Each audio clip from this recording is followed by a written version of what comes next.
So we're checking out basic strumming with the one-finger chords. And the one-finger chords are great for the beginning guitar player just starting to get their hands used to playing some chords. And so this one is the E chord.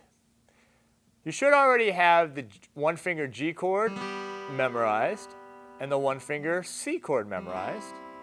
And now we're going to do the one-finger E chord. And all we're going to do for this particular chord is my first finger is going to go up on the third string, first fret. And then I'm going to play open second string and open first string. And I'm just going to play those bottom three strings, 3, 2, and 1. I don't want to play that fourth string like I just did, the fifth string, or the sixth string because it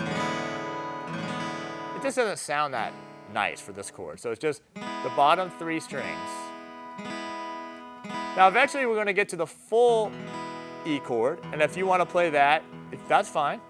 But we're just making sure we can get at least this one finger chord down. Now this example is using all quarter notes. So you're going to have 4 strums per measure. They're all going to be downstrokes. And there's 4 total measures, so you're actually going to be playing this E chord 16 times for the track. Okay? So do the best you can, and let's go ahead and try it now with the backing track.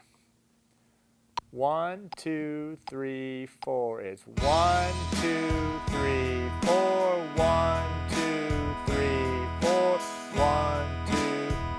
And the last measure, 1, 2,